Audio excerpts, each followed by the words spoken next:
hari igihe ubona uti turateba gutera imbere kurusha uko twari gutera imbere, ariko ukavuga uti Mana sinzotera imbere ibidasa n'ingene wowe ushaka ko ntera imbere. Yesu ashimwe cyane. Why? Kuko twege ikintu Imana yaduhamagariye ni mwebwe. Uhoraho n'umwungere wanje sinzokena. Turi ibikoresho vy'Imana byo gutuma mwebwe mugubwa neza, tubatungisha, haleluya, mugira umugisha, mutera imbere, mwubaka ingo, muvyara abana, mubabeza, mucika ibigatanya, mugacika abantu bazima, mugaprospera mu buryo bwose, haba mu mpwemu haba mu mubiri. Yesu ashimwe cyane.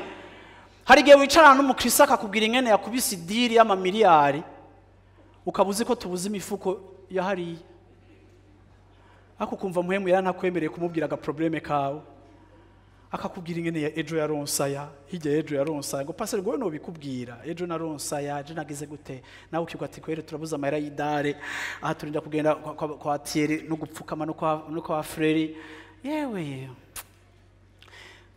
ako kumva ngo hora. Yesu ashimwe cyane. Haleluya. Ega duhora twumva intahe zanyu.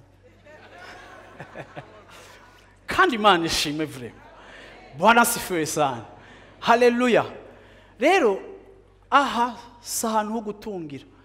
Ariko kandi aha nyene Imana ishatse irahagutungishiriza, kuko hari abantu benshi b'Imana bazima, haleluya, bakunda bungere babo. Ariko ntibigomba kumva ko bigomba kuva kuri mpwemu yera yagukominitse, haleluya, atakaboko kanje, kuko ico nshizemo akaboko kanje nzokimentena n'akaboko kanje. Bantu b'Imana, abakozi b'Imana, ico dushize mu kuboko kwacu tuzokizigamisha amaboko yacu.